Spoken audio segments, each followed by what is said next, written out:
Welcome to part 2. కొన్ని అనివార్య కారణాల వల్ల ఎమర్జెన్సీ పనుల వల్ల మేము రావడానికి కొంచెం ఆలస్యమైంది. హాస్పిటల్స్ వద్ద ఎవరు ఆకలితో ఇబ్బంది పడకూడదని మన టీం మెంబర్స్ కార్యక్రమాన్ని మొదలు పెట్టడం జరిగింది. కానీ జీవితంలో మనం ఎప్పుడైనా ఇలాంటి వృద్ధాశ్రయాలు ఇలాంటి పబ్లిక్ ప్లేస్లలో అన్నదానాలు చేస్తే వాళ్ళు ఒక్కపూట భోజనం తినాలని మన సంవత్సరం మళ్ళీ వచ్చే సంవత్సరం బర్త్డే వరకు గుర్తుపెట్టుకుంటారు. మనం మ్యాక్సిమం చేయవలసింది ఇది. అక్కడ చేయవలసిన ఖర్చు 10,000 అయితే కూడా 1,000 రూపాయలు అన్నట్టుగా దాంట్లో 10% అని ఇలాంటి ప్లేస్లో అన్నదానం చేయండి, మంచి మనసుగా నిలిచిపోండి చెప్పేసి. ఈ ఆదివారం అన్నదాన కార్యక్రమానికి ముఖ్య అతిథిగా వచ్చిన సతీష్ అన్న గోల్డ్ మ్యాన్. అన్న గోల్డ్ మ్యానే కాదు, ఆయన మనసు కూడా బంగారం.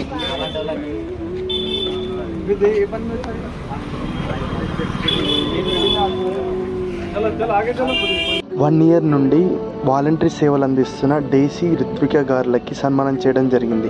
మీరు కూడా వాళ్ళని ఆదర్శంగా తీసుకొని